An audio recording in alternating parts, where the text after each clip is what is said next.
Hello, this is Abby. Dear Abbey, this is gonna be a long one. Oh boy. Dear Abbey, how do you tell the difference between a new exciting crush and a rebound? Does it matter? Dear Abbey. Dear Abbey. Dear Abbey. Welcome to our little corner of the internet. This is the Dear Abbey podcast. I hope you stay and hang out with us. See you in a sec.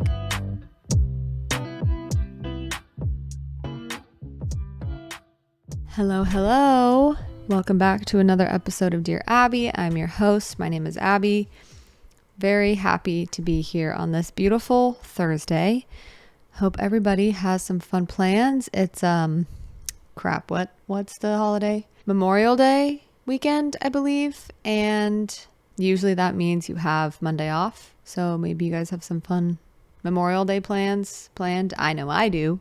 All right, fine. I'll talk about my plans. So we're going camping. Me and my husband like to camp. He likes camp more. I've talked about it a couple times. I don't know where we're going, to be honest, because he normally just sets everything up and I show up. I don't know where we're going, but I'm excited to go. Whenever we go camping over the weekend, I always tell him I want to get home early. I want to have at least 6 hours of during the day to nighttime-ish to evening where we're not camping and I'm home and I can just be alone. I mean, he can be there, but he needs to be quiet. And also so I can paint or I can color on my iPad. I can read, I can journal, I can cry if I need to, just do whatever I need to do to relax, feel present again, and kind of catch up on how that week went, process things. And then I'm usually feeling better to start the week when that happens versus when we camp sometimes. It is like a reset in some ways, but I like the comfort of my little apartment and I like being cuddled up in bed, feeling safe, not like a bear's going to attack me or that a tick is going to bury itself under my skin. So I like to be comfortable and cozy for a little bit. And watch like a show or go on my iPad normally and go on Pinterest, make some cute little collages or I don't know, just fun stuff like that. So today, before I go any further, today we are talking about releasing bitterness.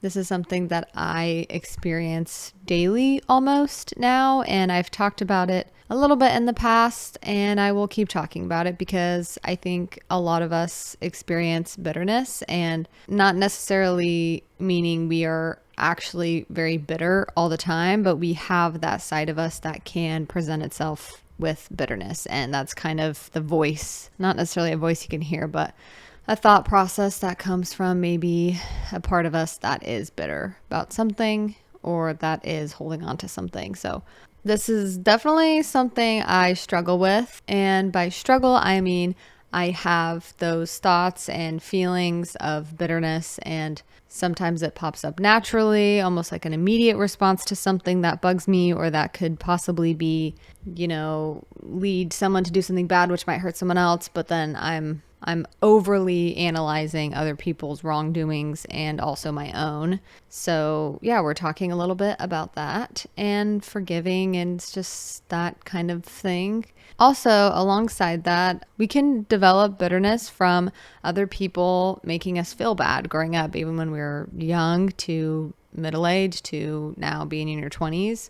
But if people are consistently shutting you down or making you feel bad for parts of you that you don't mind, that you like to keep, but it's harder to keep them because you feel like the world is kind of against those traits or those attributes, it can cause some bitterness and it can cause you to shut down those parts of you that you kind of want to hold, that you love about yourself, but you also feel like you're not allowed to love about yourself because someone made you feel that way or multiple people or whatever did. I think it's less about what caused it to be that way. And I wanted to focus more about the feelings of that and also ways to slowly let that go. So that's what we're talking about. Then, of course, at the end, we're going to do a Dear Abbey.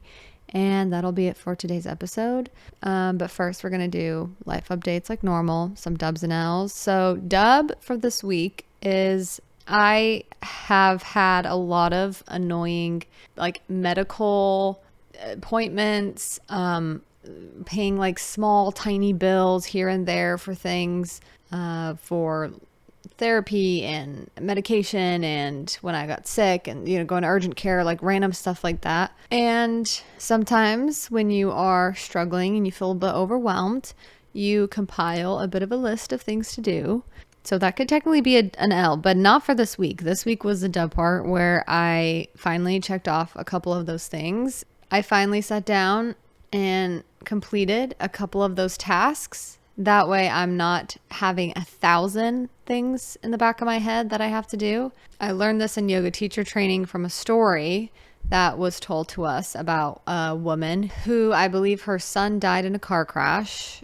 Her husband, I believe, had left her, and she was struggling to pay the bill. She had a list that kept piling and piling up because she was doing it alone. And she had a friend, thankfully, who encouraged her that when she went to her to-do list, no matter what she was doing, she would tell herself just this. So later on, she was home. She was looking through a bunch of mail, bills, medical bills, because now her mom was diagnosed with Alzheimer's and she was pretty far gone at this point. So while she went through each envelope, she focused on just this. I'm just going to think about this exact task in front of me, and I'm not going to let myself think about anything else, because what's the point? So as she did her to-do list, as she was sitting in her kitchen table, looking at bills, looking at envelopes, she didn't think about the envelope that was before or after. She was just thinking about the envelope. What's in this? What do I have to do with this? And I needed that reminder recently because I've had that list kind of compile from, I think, just from my mental illness and disorders that were piling up. I had insurance issues and it's been like a pain in my butt. Those things you just don't even want to start because you feel heavy even starting it, and it feels uncertain and just frustrating because no one's really helping you. The people that can help you aren't helpful. Anyways, I don't mean to be negative, but the dub part is that I finally got some of this stuff done and it feels really good. And now I feel like things are a little bit more freed up and I'm feeling more motivated to do the other things because I'm like, okay, it's possible to actually start to knock some of these things off the list. So if you needed a reminder to focus on exactly what's in front of you only. So if you're looking at a pile of envelopes and bills or a to-do list on your phone, don't look at everything underneath it. Just look at the top one and just do that one because you're not in a rush. And if you need to prioritize your to-do list because some things are in a rush, then prioritize it. But then still just focus on that one. And don't let yourself stress or worry about the other things because that's not going to do you any good. And then you're not going to get as much stuff done. So if you need that reminder, there it is. That's my dub and my L, technically. Another actual real L is that I have had a couple of those moments today where you are trying to grab something, but it's stuck on something and everything in you, like there's like a monster that rises up in you and you become enraged and all you want to do is get both hands you on whatever you're trying to grab that's stuck and just yanking it. You don't care if you break something. You don't care if it hits your face. In fact, that would feel good. You're just angry. You just want to freaking grab it and yank it. Just get it out of that stuck. Oh, so frustrating. I've had a couple of those moments today, but we will not let it. But I refuse to let it ruin my day. But it does feel just frustrating experiences today. But other days doesn't feel like it. But I think because my hormones are shifting again, because it's a monthly cycle, I feel a little bit like that. So yeah, that's my L. Like I said, today we are talking about bitterness. The reason I want to talk about this is because I am experiencing a lot of lingering bitterness, or this tug and pull between letting go of things and holding on to things because it sometimes feels good to hold on to things. And I wish I could say that I'm not somebody that struggles with holding on to bitterness or anger and stuff, but I kind of am recently. I grew up not being like that. I genuinely feel, sure, yeah, I had a temper tantrum every once in a while. I would get in temper tantrums and I would storm my siblings on all fours running up the stairs and wanted to attack them and bite them and stuff. But other than that, like when I was actually like an adult and a young adult, I didn't really get angry at things. I didn't really hold on to a lot of bitterness. And if I did, I was not aware of it at all.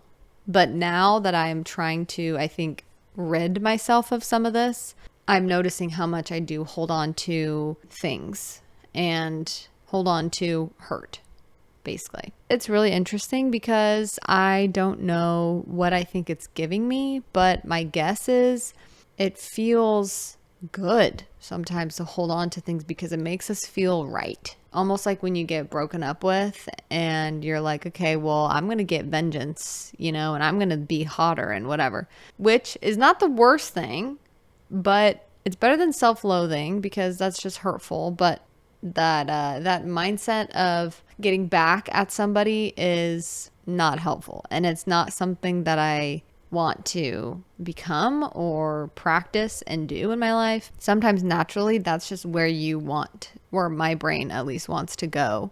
And that's also what I see a lot of in person and online. So it feels like I'm justified to do so because everyone else is doing it type of a thing. But I actually believe that a lot of people are not living their life like that, and they let go of things and they forgive and move on and don't hold people to an impossible standard. But all that being said, it can be hard to do that. So I don't believe anyone needs to feel like immense amount of shame and, be mad at themselves for holding on to bitterness or anger. I think part of the process of letting go of that is to really allow yourself to be human and to make those mistakes and to realize I am holding on to a lot of anger, and it sometimes does feel justified and good, but I don't want to do that anymore. I don't think it's helping me. Yeah, just being honest with yourself about what's actually going on in your body and in your mind and in your heart. I think to explain a little bit further of the bitterness that I'm talking about, it can come from anything. It can come from a life with themes of feeling like people are doing you wrong in some specific way over and over again, or just in general doing me wrong, not listening, not caring. And it can start to eat up at you unless you bring attention to it and actively, consciously choose not to be bitter. For me, that's what actually really helps. Sometimes when we're bitter, we just like to talk about other people also a lot behind their back or to them, or we spend a lot of mental energy and thought and thinking on people's wrongdoings or people's imperfections, mistakes, and we focus so much on the wrong things that they say, the things we don't agree with, the things that they're wrong, we're right, stuff like that mentality. And it's like all consuming. It can be a lot of our thinking throughout the day is focusing on that stuff versus so many other more beneficial things to be thinking about and filling your soul with. It can also be thoughts that pop up when somebody does something that you don't agree with, instead of just like, oh yeah, I wouldn't do that. It's like taking it a step further of not just saying, I don't think I want to live that way internally. Instead, you're like, they're wrong for this and they're bad for this and I'm right, they're wrong. And it takes it to a whole other level of judgment and feeling like we're better than them. And bitterness can be such a huge roadblock in being joyful and really loving yourself, really loving life and enjoying life. So if you notice in yourself any bitterness or those types of patterns, I think it's worth looking at and just getting curious about it, and being really honest with yourself. The reason I don't think anyone should judge themselves or shame themselves for being bitter is because everyone is bitter every once in a while. It's a very natural thing to have happen. And that means that we shouldn't shame ourselves. But that also means sometimes if it's natural, it's sometimes not the best thing. And you definitely don't want to stay being bitter because it's a miserable place to live. Also, life is pretty miserable sometimes, and people can be absolutely disgusting, hurtful, mean, deceitful. Also, just natural disasters, the main things that happen that really destroy your life and destroy your confidence and exhaust you. For example, I think I have a lot of bitterness when it comes to myself almost and other sensitive people or emotional people because, and this isn't all the time, like I'm saying, it kind of comes and goes and it comes in waves, and then I have to bring attention to it and be like, okay, I have to take a second, think about it. But I can be judgmental towards people who are sensitive or maybe who are anxious now, or which is so ironic because that was me, but I can feel my body react and my mind react when I see somebody that is like me. When I see similarities in somebody else that I have, such as sensitivity or emotionality or caring about things a lot, honestly, sometimes those are things that I was growing up, and that's a part of me that always got made fun of. Like it was just a common thing to make fun of me because I was sensitive or maybe a little bit dramatic, as people would call me, which I just think I just had big feelings, or I would be anxious. And I got a lot of people who made fun of me for that. And it's weird because I thought I already got over that, where I was very confident in my sensitivity, emotionality. I thought I already had gone through this and learned it and didn't have to worry about it anymore. But if we're not watching the way that we process things people say, even after you've kind of looked back on your past and realized, okay, I'm holding on to all these things people have said, so it's making me annoyed with people who are like me because I detest and I don't like things about myself that I think I'm not supposed to. I like my sensitivity. I like being a hopeful, faithful person. That feels like me to my core. But a lot of the times I don't feel like I'm allowed to be that in this day and age. Like it's looked down upon, or it makes me feel like I'm a bad guy for being hopeful and faithful. And no, I'm not saying I'm perfect at it, but that's what I, want to be. But sometimes I feel like I'm not allowed to be. I'm not allowed to be happy being that. And so I thought I already had processed that, and I think I had. But the world goes on, and you hear the same things you always heard growing up about mind sensitivity and, emotionality and religion and faith and stuff. But yours could be anything else. Like it could be the same things. It could be different things. It's just a common thing that you feel like you're not allowed to be, but you feel like it's just what you want to do. It's how you want to live your life. But because of maybe how you were treated or something, you don't feel like you're allowed to be that. Those are some of my values, my core life values. And so I want to live like that. But because I have some bitterness or some, self-loathing, and for certain reasons, because I haven't let things go again, it makes me less safe. It makes me feel not safe to be sensitive and all that stuff. When we shove those parts of us down that we want to be living, it just makes us more bitter. I think that's really what makes us more and more and more bitter, because now we're mad at other people from our past or in our present or whatever for making us feel bad about things that we like about ourselves, that we're letting them make us feel bad about ourselves about. So now we're bitter because we're not living the life that we want to. We're not living the way that we want to fully. And so I think bitterness and that type of a feeling does help teach us that there's something that we could enjoy more of and that we could change a little bit. So I think that's one way also to help bitterness, is to think about the things and maybe write them down or whatever.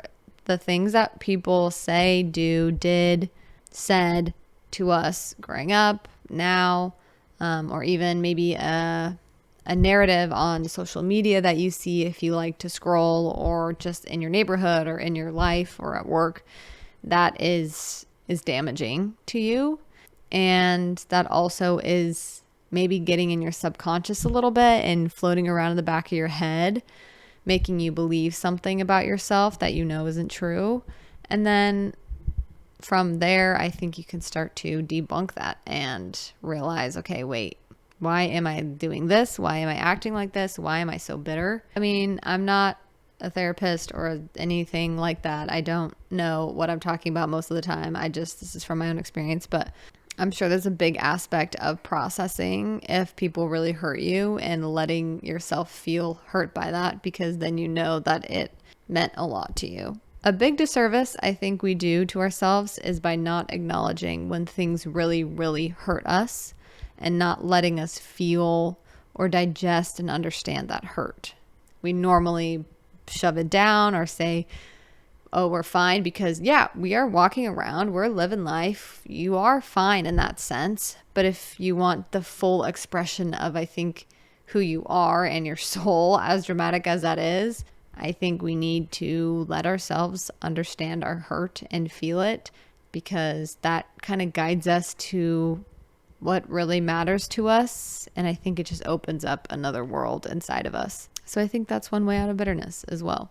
And I think that's like emotional intelligence as well, is being able to do that and understanding that that's a big, important part of life. Kind of the last way I think we can help get rid of bitterness within ourselves is by both A, being honest with ourselves, which I've talked about, and then after that, B, to consciously fully decide that you're going to let something go.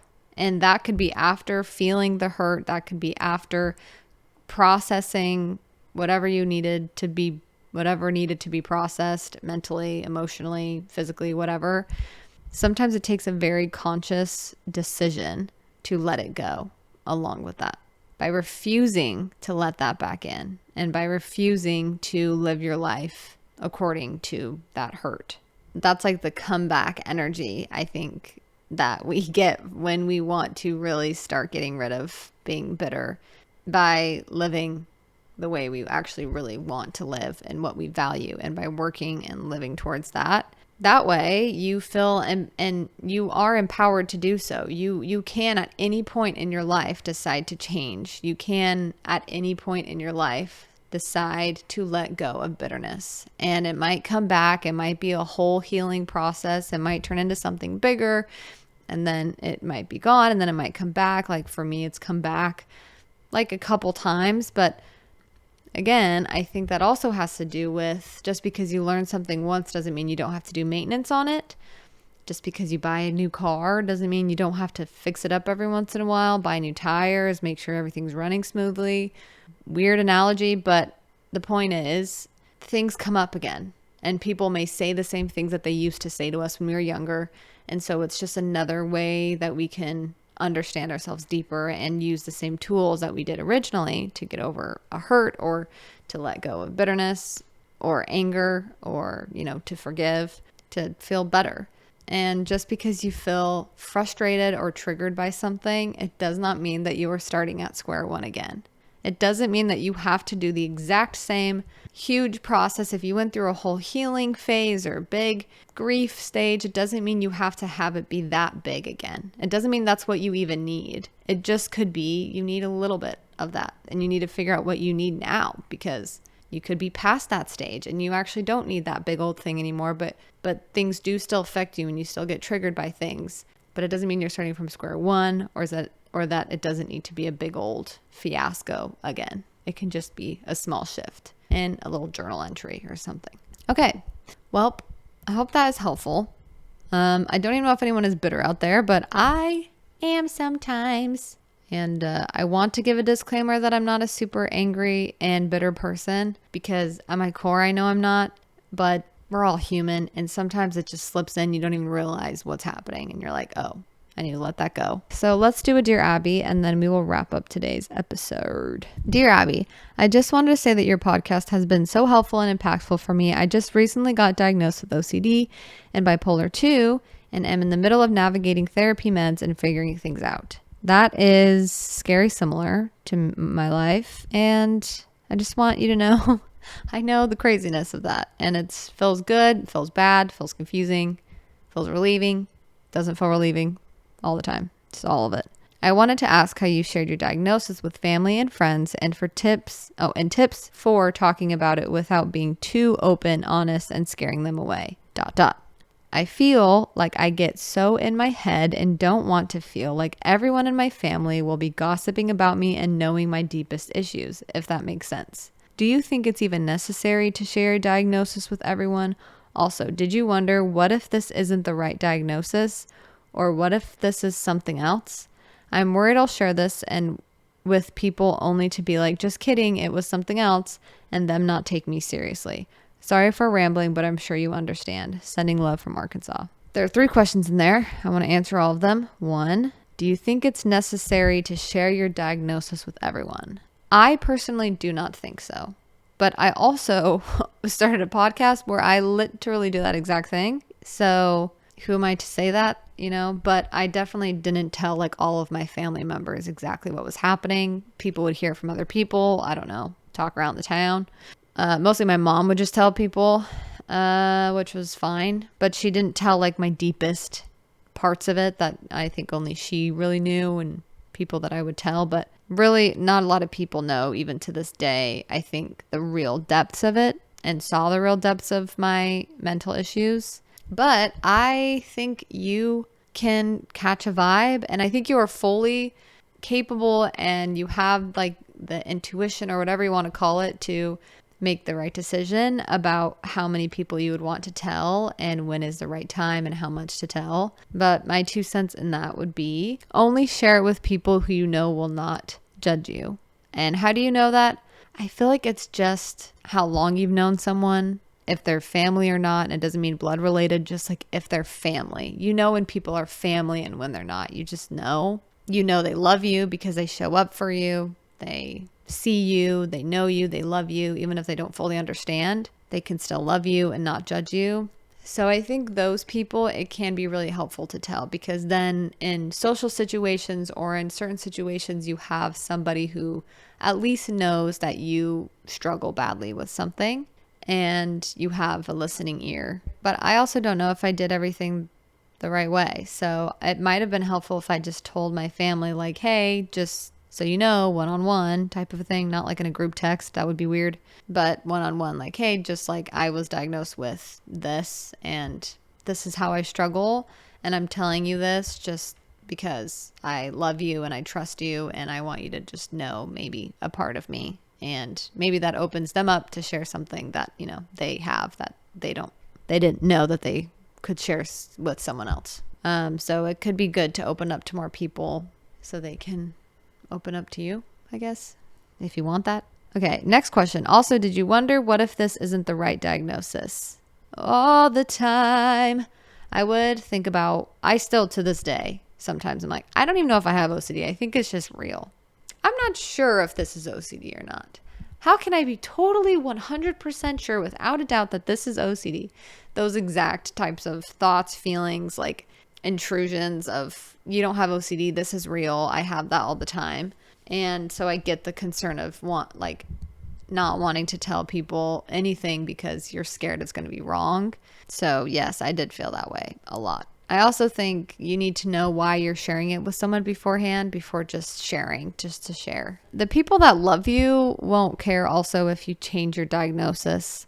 They might be a little bit worried. We can't help how people perceive us. If you tell your sister, for example, like, hey, I have bipolar 2, and then they come back and they say, actually, it's just depression, or actually, it's just whatever else, they might think, okay, are they just making it up? Are they just being whatever? But just because somebody is misunderstanding or thinking one way doesn't mean that that's how it is and that's who you are, because they're also not in your body. Just keep in mind that nobody knows your experience but you. I believe Jesus knows our experience and God, but everyone else does not know the depths of your experience and never will. I don't think we should live our life expecting everybody to understand or to fully validate every single one of our feelings, because they just don't understand and they won't.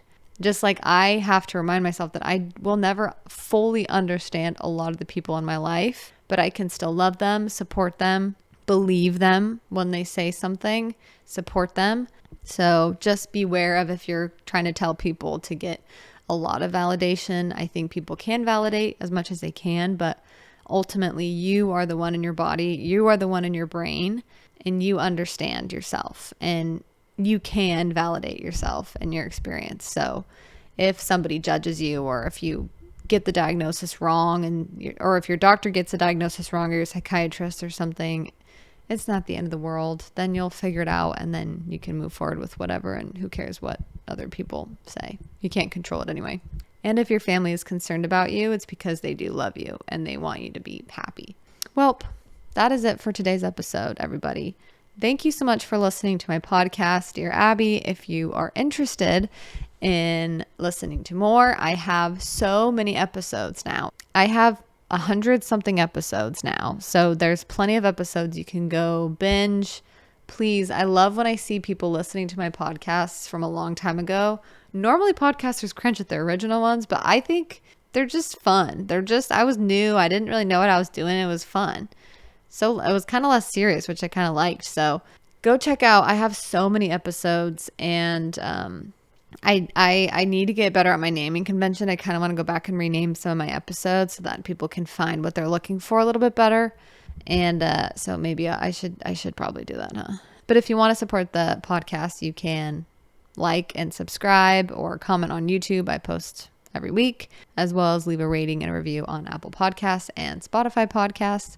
I post every single Thursday an episode just like this with the Dear Abbey. And if you wanted to leave a Dear Abbey submission at the end, which is a question that you have for me or about life in general, or it's not serious or serious, I will answer it. But you have to you have to text or leave a voicemail at the number in the description below. I hope you guys have a wonderful, wonderful weekend. Memorial Day weekend. Have a wonderful Memorial Day weekend. Love you guys. Bye. 우회전 taking a right to join a late 눈치 보면서 들어가 할 때 찾아 나머진 바빠 개설레임 바꾸는 사람들 시간만 지나